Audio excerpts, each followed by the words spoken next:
see Dito with danger close. So that's something to keep an eye on. Dito, single nade, danger close. Looks like he's going to go up top with that sniper rifle. Barely missed that player, but I think the danger close is going to be used for these pre-nades. Still yet to see him use, actually. Could be just kind of that post-up. Oh, actually gets a hit marker there. Could be the post-up, kind of wait for the bomb defuse, maybe throw that nade from across the map, maybe some nade spots. Seen a couple of players experiment with stuff like that, but Dito's going to fall Boreal with first blood. Okay, so I like the original push out of Boreal. They were able to, get behind SB, make some things happen. They were able to get 2 players down now. They just need to pinch on the bomb together. You see 1 player in front. They're just attacking one by one, and that's exactly what you did not want to see there, Ben.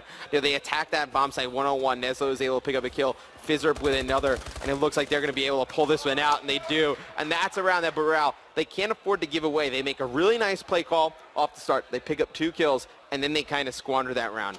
All right, and you got to be closing out those rounds. But coming up against Neslo and Fizzerp, it's always going to be tough to clutch up against. Fizzerp, one of the better S&D players in the pro circuit, and Neslo as well, who's always priding himself in his search and destroy abilities. SB, I think, probably, one of the strongest S&D teams. I think this will probably be their game mode that they kind of, throw their hat on. That this is the maps that they're going to win every single series. And I think that's actually a good way to talk about it. When I was with Ray before, it was like, S&D, I feel like, is the one game that nobody really focuses on too much. They just kind of play their game. They keep the same stagnant strats from event to event. But it's the only game that appears twice in the rotation. So it's the one you would want to be the best at. Very true. Very true. Knight going to be trying to plant that bomb. It's 2v2. Feet, meanwhile, at the opposite side of the map. Let's see if he can try and pick up Fizzerp. It's going to be up top. He's going to see him dash too. Actually gets tagged up. Fizzerp's going to challenge. Very ambitious play from him, but he actually wins the gunfight. Leaves Knight now. 1 versus 2. Going to see Neslo mid-map. Connects with the shot. Now Fizzerp's going to challenge him, and Fizzerp just wins the gunfight. He's on a 4-0 start. But see, that's the difference. Boreal that first round, they were getting the kills, did not have players in position to trade it at the end and win that easily. Right there, SB, even though they go down now, they lost that. They originally got first blooded. They were able to trade those kills effectively. You saw Neslo get picked off there, but Fizzerp in a perfect position to finish off that kill as SB goes up 2-0. Yeah, solid plays from Strictly Business, always trying to play together as a team. And interestingly, Neslo and Fizzerp, the only 2 players with kills right now, both with 4 apiece. And we'll kick things off with Fizzerp. Is he running danger close? Nope. Doesn't look like he's going to be bothering with that, but does have that sniper rifle out. And Bert's going to have an easy shot there. Not really much Fizzerp could do, caught reloading, but meanwhile, Dito, complete change of pace, has gone very aggressive, running straight at Boreal's base. Yeah, and I think John needed to be there with him to just exchange those kills. We talked about how good SB was at doing that. That round kind of let that one get away. I think if John is up there with Dito, he's probably able to pick up, at least one, maybe both of those kills. And now it's going to be Neslo in a 2v1. He's going to fire some shots mid-map. That was ambitious. Yeah, I'd like to see him, just kind of play a little bit sneaky right here. He should have been able to finish that kill off, but just firing some shots, trying to get some position on these players. Oh, looks like he's going to actually push out. I mean, he has to know where both of them are at this point. Oh, that was really smart play, but... he doesn't win the gunfight! Neslo not going to be able to pick that up, and that was really smart play from him. You would have expected him to be able to pick that up. Well, he was in a perfect position. He knew where both those players were. Just, he fired so many shots when he was in middle. I don't think he was keeping a track on how many bullets he had left, and that is one that I bet you Neslo wish he could have back. Yeah, it happens sometimes, though, I guess. It does. So you just kind of have to put that one to one side. 5-2 stop. He's 5-2. You can't really crush him too bad. Exactly. It's kind of like, well, yeah, you're playing well. Meanwhile, Boreal, on the attacking side, it's going to be Knight. And he's going to be carrying the bomb this round for them, and he has that more sniper rifle out as well. Here's something a bit different out of Boreal. I think this is a great strat right here. They need to be aggressive with it. But look at the way SB have reacted, though. Right, SB, they've called pretty much a great strat to counter it, but Boreal, they needed to pull something like this out, I think. I mean, I feel like, playing that bomb, they should get the bomb down right now. But now they're going to get pinched, so now they're in trouble. I think they need to push straight through sight at this point. Oh, yeah, John's just going to push the play mid-map. Needs to pick up this kill. Going to be to the side. Doesn't get it. So, 3v2 in favor of Boreal. Of course, the win here would actually tie up this search and destroy 2-2. And Knight actually wrapping all the way from B over to the other bomb site. Now it's going to be left to Dito. 1-on-3. No, that was the perfect play. I thought once they got to B and they knew the players were behind them of Strictly Business, they just needed to push straight through that B site and go all the way to A. And that's exactly what you did. And now you see Dito. He's got a long journey over towards that A site. He's going to see someone mid-pool. Not going to be able to connect with the kill, though, despite getting a couple of shots off. So Boreal level up the playing field here. 2-2 on Search and Destroy Terrace. But that's exactly what we were talking about, that in the first series, that Omega Fail Ambition didn't pull anything like that out. They kind of, after the first 2 rounds, they just went back to, playing individual solo play. Maybe they got a little bit too confident. And right there, Boreal played that perfect. Different strategy, don't really see it, and they adapted quickly. You don't see a lot of teams. They probably would have just put the bomb down and being sat there. They adapted to that fast. As soon as they saw the members of Strictly Business behind, they pushed straight through the site. Yeah, it was really heads-up play from them. Now Strictly Business back onto the attacking side. It's going to be Nezlo carrying the bomb. However, Feet gets first blood here on John. And I think Nezlo did see someone just trying to peek, see if he can make something happen here with Fizzip. But the big thing is they have to go together here to trade that kill if Fizzip does go down. Right, they need to be aggressive. Fizzip going to try and put pressure on that bottom hotel, but Nezlo needs to be in position to trade. You see Nezlo, he's going to get some shots in. I think Fizzip probably should push right in there, and he's going to run in, get one kill. But they are both tagged up. They are in a bad position. You see players from Boreal closing in, but just looking in the wrong directions. Oh, Fizzip and Nezlo just I'm surprised they stayed that alive for that long, and it's going to be a one-on-one. Right now we're going to have Fizzip going up against Vic, but that one has ended so fast by Fizzip. Very nice play. You go back to that. Fizzip and Nezlo stayed alive just so forever. Long. It's, Nezlo gets a looking kill play, kind of drops down right next to him, but Fizzip just juking out the opposition, turns around.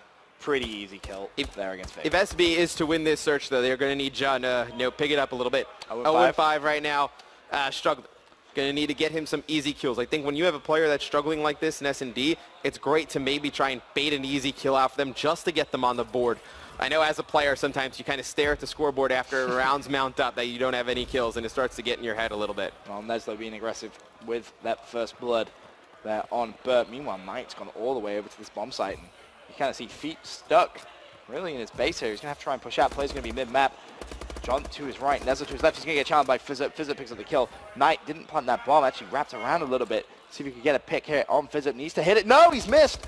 And Fizzip going to be able to get away, and you can't miss easy shots like that. You can't miss that because now it gives away your position. This is going to be a huge gun battle if he's going to win this one, and Dito's going to take out his teammate Vic. It's going to be all up tonight in a very difficult spot. He's going to be able to take out Fizzip, but you see the players from SB converging on him with a quickness. Oh, he's pulling with the quickness, definitely. Pulling out the Moors in that situation, not going to do you any favors whatsoever. He's going to drop, but 4-2 now, favor of Strictly Business. And John gets on the board that round. Even though this kill, I mean, it doesn't seem like a big one. It's a fairly easy kill.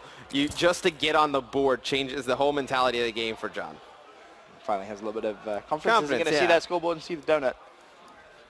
Now, Strictly Business back onto the attacking side. Fizzip with an 8-3 start. Nezlo still 8-4. Those two kind of locking it down every time they've gone over towards A. But looks like we're going to see something a little bit different this round, Matt. Yeah, looks like SB, they're going to take this one down that B alley, and they're going to try and push lower. We saw, Omega, Fatal, and Bishop have success with this push before in their last series. Let's see if SB can have the same kind of success. Fizzip looking for more kills. There is going to be a player on that back step area. He's going to see him. His teammate, meanwhile, has actually picked up the kill. That was John. So 3v2, 2v2 now as Dito falls. John looking to see if he can try and hunt that kill down. Not going to be able to do so, though. I mean, John picked up that one kill in the previous round. You can see how much more aggressive he's being right now. We're going to he's falling off the map. And he has... he's just had a nightmare. Yeah. Yeah, he fell off the map right there. So I'll be interested to see his reaction right now, actually. Yeah, Boreal, they're going to win this one. John in that 1v1 jumps off the map. EXO jumps off the map. Just a very difficult spot for John to be in. We actually see it in that final kill cam, but you can see Nezlo's kind of like, hey, man, relax. Bro, you got to chill. You don't want to be jumping. I mean, you see kind of what he was going for there. Other player challenges, he's going to have that height advantage, maybe pick up a headshot, etc., but just jumped off the map, man. Like, there's no way really of explaining that. And makes Boreal a little closer in this game here at 4-3 as Knight picks up the first kill. Saw multiple players here, so immediately pulls out the ASM-1. Could find the second, does so, turns around looking for the third. Can't pick it up, though. Okay, so that was a great play by Knight. What I didn't like about that is he picks up two. The third guy is in the open. There's nobody anywhere near for Boreal to trade that one away. Right, you need to be a little bit more efficient, but Boreal tie things up here, 4 rounds apiece. And, Strictly Business, we say so often in the S&D, really is going to be that safer game mode for them, the one you expect to pick them up, but Boreal taking them the distance right now, Matt. And they're an emotional team. You know John starting off rough, jumping off the map right there. You don't know how that affects them as a team if it starts to get them, kind of going against each other. And that's one thing, as an SB fan, you kind of hope does not happen, is they start playing against each other rather than with each other. Well, speaking of John, we'll spectate him at the start of this 9th round here in Citron Story Terrace. As pushing up. Again, going to be a little bit aggressive here. Still using that gung-ho. Double jumps up. Easy first pick for him. Now looking for more. Teammate cleans that up. 3 down already. And Bert, last man alive. That was so efficient from Strictly Business. Great play out of Dito and John being so aggressive on the Boreal, tower over there on the defensive side. It's going to be up to Bert. Last one alive. He's going to have one player in front of him, not able to take him out. And SB is going to go 1 round away from going up 2-0 in the series. This kind of seemed like a big sigh of relief as well. It has to be. Don't want to throw away a map against Boreal here, and especially a map which we expect them to win. I mean, a map that they've had a pretty decent amount of control on. I think John gets off to a better start. Probably a little bit more lopsided in their favor, and then I think he might have won that gun battle in that 1v1. Really don't know. Just a 1-round advantage, but still, good plays from Boreal. They have not been afraid to go outside the box. Going to be interesting to see what they're going to do here on offense. Well, first blood comes in from Vic, and that's going to be a grenade. Is Vic using danger close? No, just a good, well-placed grenade coming in from him. So they need to be aggressive, though, now. They have that man advantage. Obviously, we have the luxury of seeing both teams on minimap, but they were able to take over that B site. And Bert with a huge 2-piece right there, able to take it over. Vic going to get that bomb down. Looks like we're going to be headed to a round 11, Ben. Yep. Unless Neslo can get the 1 versus 4. A bullet just rained down from behind. He's picked up 1. Now 1 versus 3. Turns around. Not going to be able to pick it up. And round 11. Exactly that, Matt. Boreal with a chance to try and steal a game mode here. So I think if you're Boreal and you get on, either side, I think you need to be really aggressive here and you need to push. I don't think SB would expect that at all. SB, they came in, obviously the heavy favorite here. If you're Boreal and you can just be aggressive off the start, really catch that first player from SB off guard. Don't think they'd expect, if Boreal has defense, don't think SB would be expecting a push back. They have the offensive side. Round. So I think you still, even something, as crazy as it sounds, maybe a rush through the mid. Something that we have not seen yet. Something that SB would have no idea how to plan for. Neslo with a huge first blood there on Bert with that sniper rifle. However, Knight replies. Manages to trade it. So 3 versus 3.